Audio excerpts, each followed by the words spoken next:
Bună ziua, dragi prieteni! Sunt Olga și vă spun bine ați venit la Secretele Grădinarului. De foarte multe ori sunt întrebată cum putem obține recolte bogate de roșii mari și cu gust. Rămâneți cu mine în următoarele minute și veți afla toate secretele.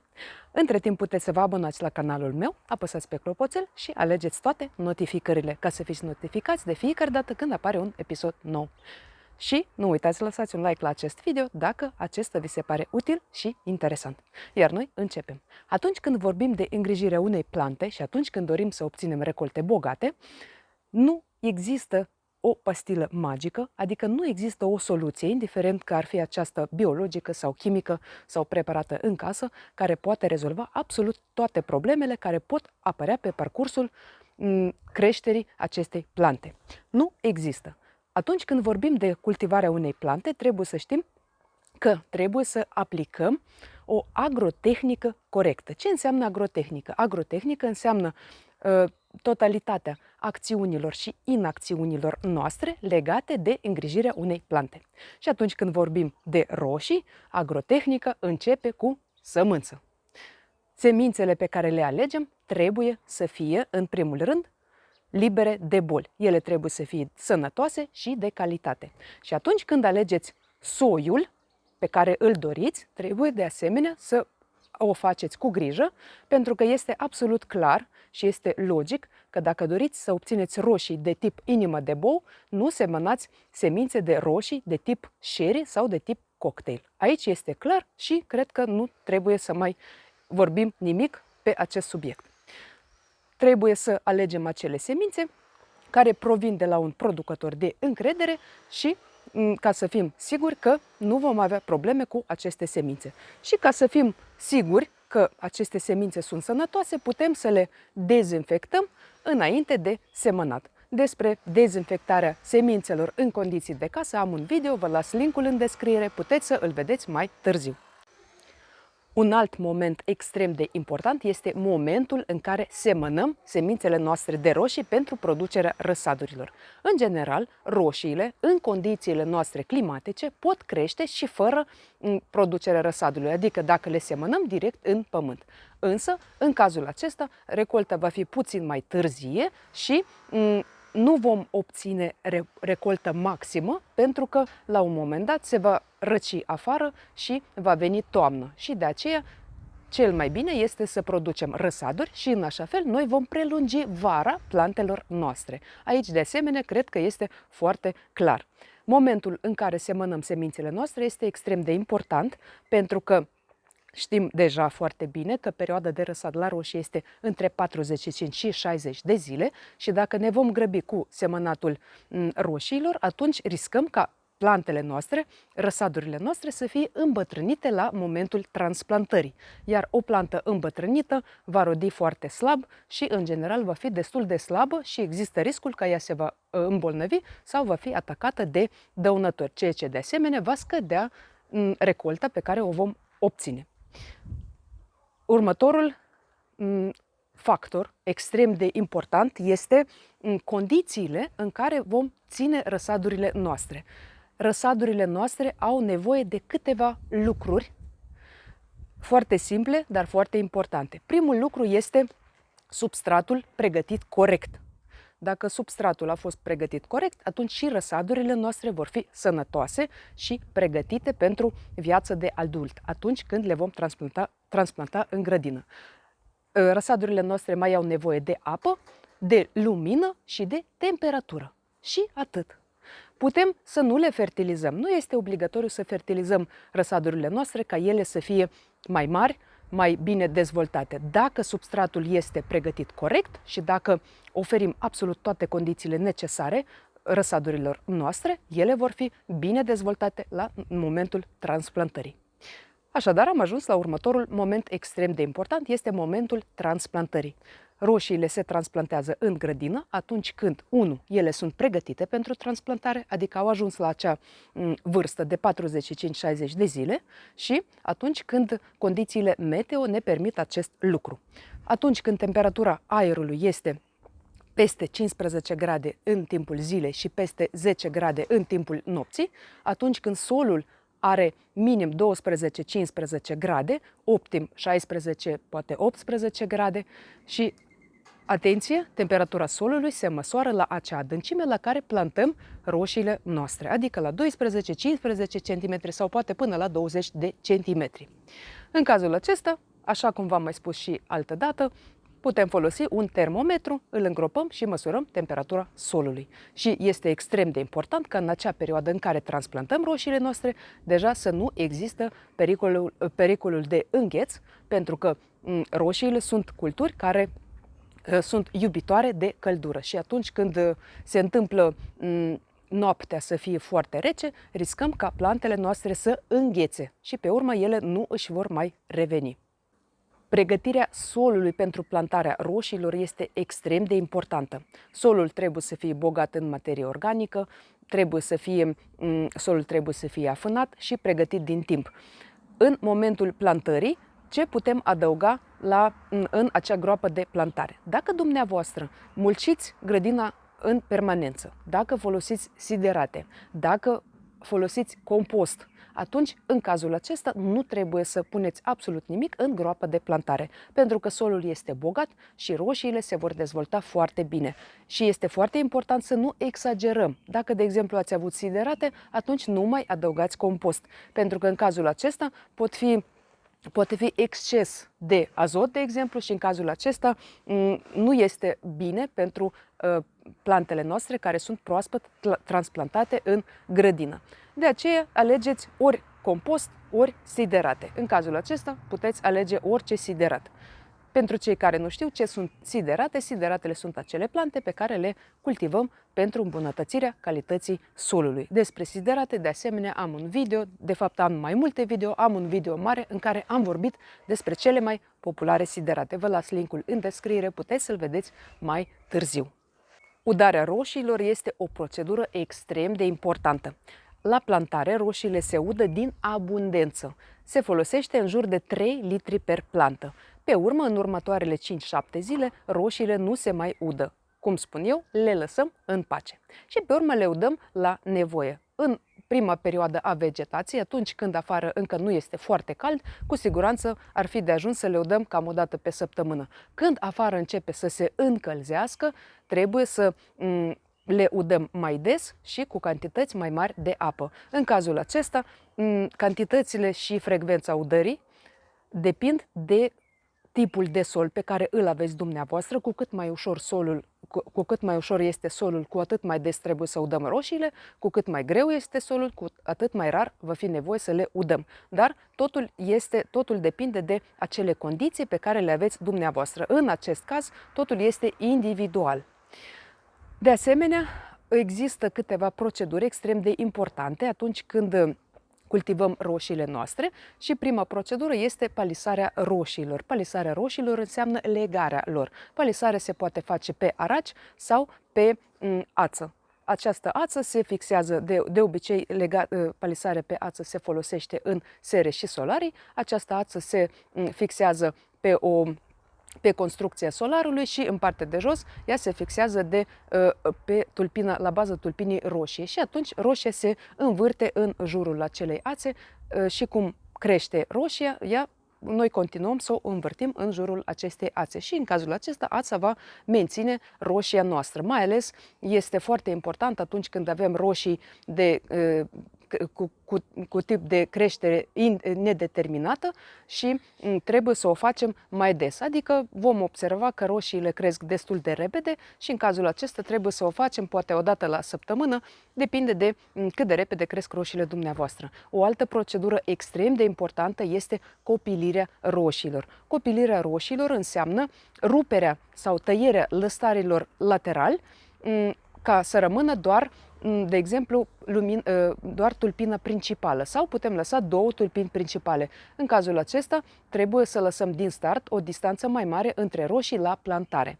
Distanța la plantare între roșii se lasă în jur de 40-60 de centimetri. Nu încercați să plantați foarte multe roșii aproape una de alta, pentru că în cazul acesta există riscul ca ele să fie foarte înghesuite și dacă ele sunt înghesuite, ele se vor umbri, ele vor concura pentru lumină, ele vor concura de asemenea pentru nutrienți și pentru apă și în cazul acesta plantele vor fi mai slabe și recolta va fi mult mai scăzută. Și în astfel de plantații, atunci când roșiile sunt foarte apropiate, se dezvoltă mai des bolile, pentru că lor le place acolo unde umiditatea este mai mare și acolo unde este și mai puțină lumină, pentru că în astfel de plantații și lumina este foarte puțină. De aceea trebuie să știți de la bun început că acea distanță pe care o lăsați este foarte importantă.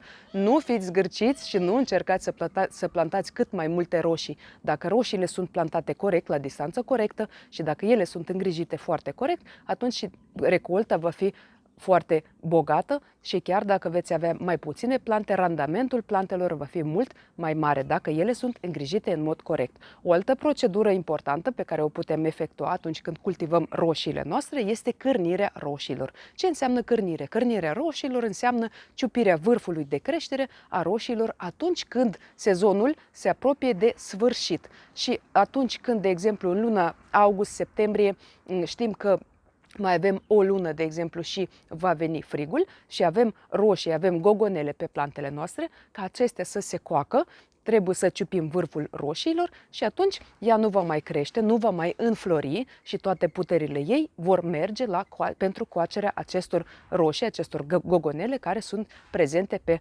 plantă. O altă procedură, adică sunt mai multe, această procedură se efectuează mai des, nu o singură dată, sunt tratamentele aplicate împotriva bolilor și împotriva dăunătorilor. Și aici am ajuns la capitolul roșii cu gust. Dacă doriți să aveți roșii cu gust, atunci nu folosiți fungicide chimice. Și vă spun de ce, mai ales acele fungicide sistemice. Ce se întâmplă atunci când folosim fungicide chimice sistemice? Ele oricum intră în plantă, da, în interiorul plantei și circulă în interiorul plantei și atunci când orice plantă când crește, ea consumă și elimină prin rădăcini acele substanțe care apar ca rezultat al activității vieții și activității plantei. Da? Și în cazul acesta, dacă folosim fungicide sistemice, acestea vor circula în plantă, în interiorul acesteia și se vor elimina la un moment dat prin rădăcinile acesteia. Iar în sol, la nivelul rădăcinilor, sunt acele microorganisme care răspund de nutriția plantei, adică ele se află în simbioză cu plantele noastre și le furnizează acele micro și macroelemente atât de necesare pentru viața și dezvoltarea roșiilor și în cazul acesta acele fungicide se vor elimina prin rădăcini, da? Dar ce înseamnă fungicid? Fungicid este acea substanță care omoară ciuperci și bacterii. Și dacă la rădăcinile plantei se află acele ciuperci și bacterii benefice, ele vor muri din cauza acelor substanțe care se elimină prin rădăcina plantei. Tocmai de aceea, dacă doriți roșii cu gust, nu folosiți fungicide chimice, mai ales acele sistemice. Folosiți biopreparate și în cazul acesta veți fi și dumneavoastră în siguranță și plantele vor fi perfect sănătoase.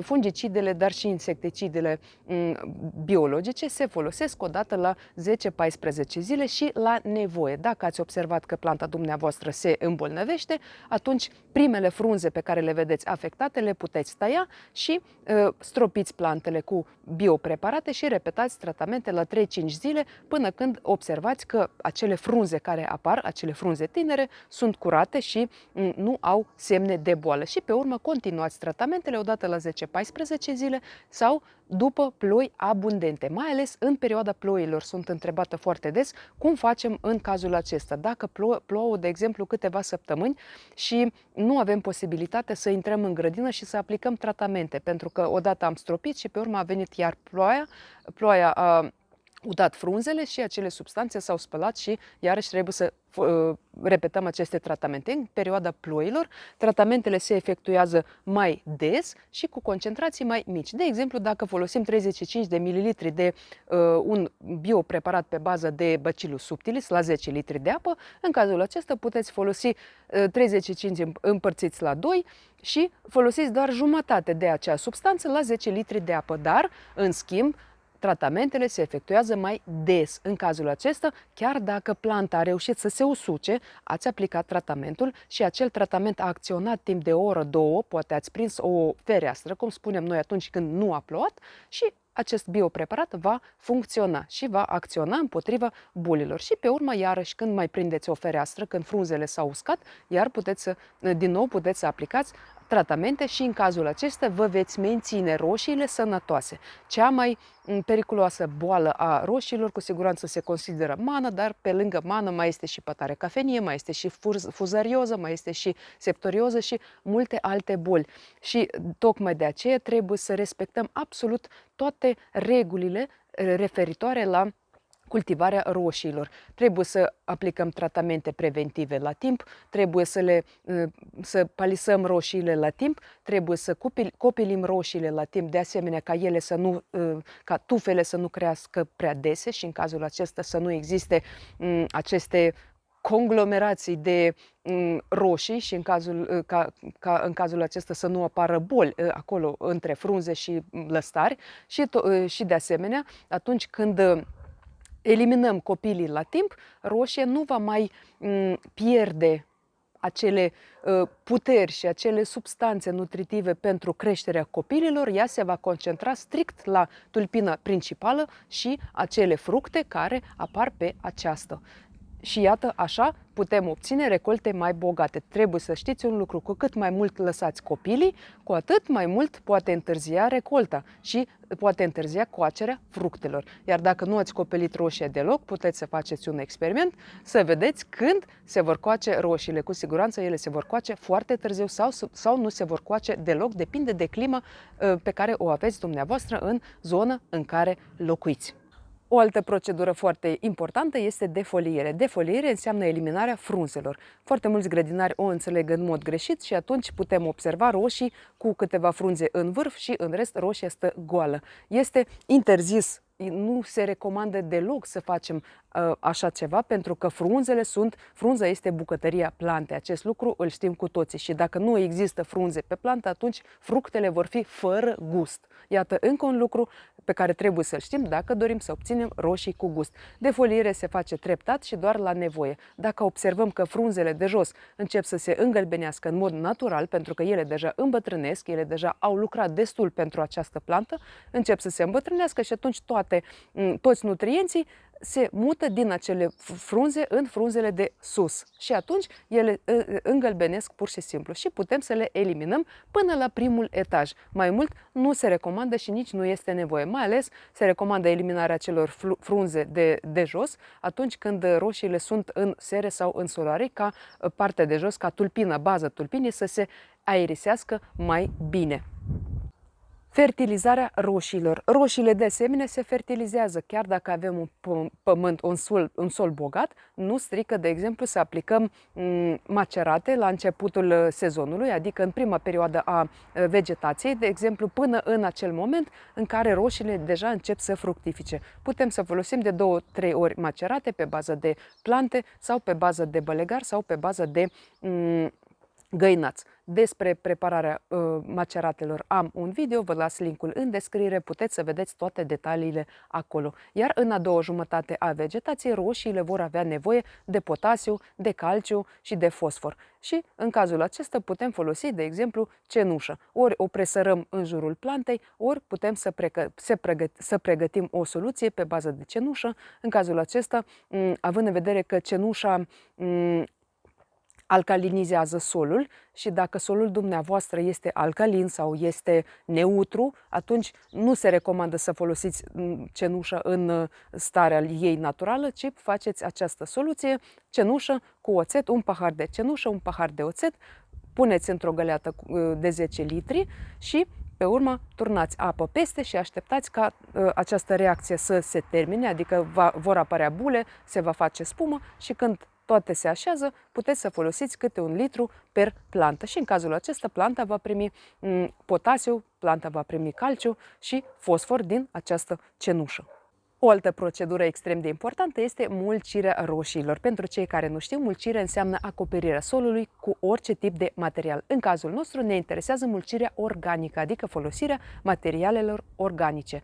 În cazul acesta putem folosi iarbă cosită de gazon, fân, paie, frunze uscate, rumeguș amestecat cu frunze și cu fân, paie sau toate aceste materiale se pot amesteca între ele, nu este nicio problemă, este foarte bine. Important este ca solul să fie acoperit. Stratul de mulci trebuie să fie de minim 10-15 cm.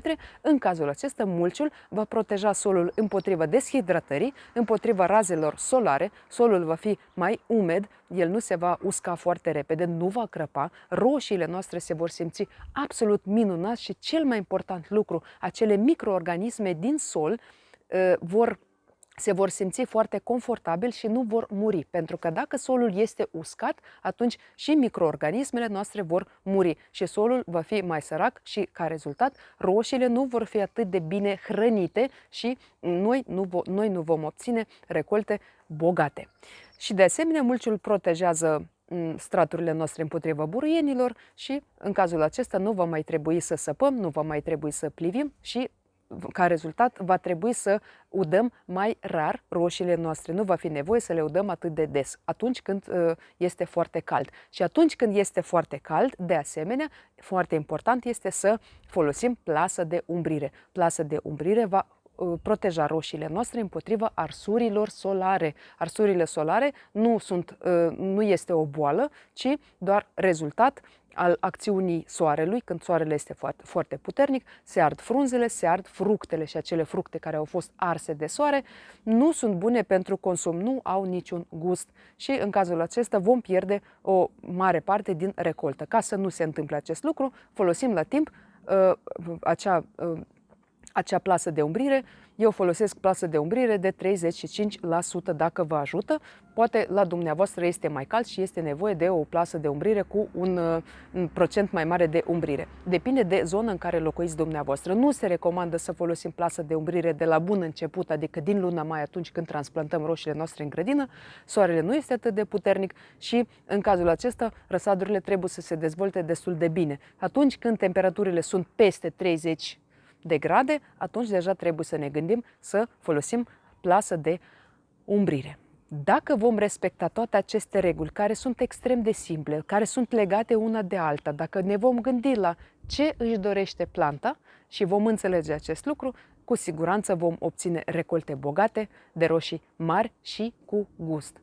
Dacă greșim undeva, nu este nicio problemă, în anul următor vom ști ce avem de făcut. Dragi prieteni, acesta a fost materialul de azi. Nu știu, cred că a ieșit destul de lung acest video, dar am dorit să vă prezint toate aceste informații cât mai concentrate ca să știm ce avem de făcut, mai ales că acum începe sezonul și trebuie să fim foarte pregătiți. Dacă considerați acest video util și interesant, lăsați un like. Dacă nu v-ați abonat până acum, abonați-vă, apăsați pe clopoțel și alegeți toate notificările și așa veți fi notificați de fiecare dată când apare un episod nou. Vă aștept ca de obicei în comentarii cu propuneri, sugestii și întrebări. Știți dumneavoastră ce aveți de făcut. Eu vă mulțumesc că și astăzi ați fost alături de mine, vă doresc sănătate, spor în toate și recolte cât mai bogate. Ne vedem data viitoare. La revedere!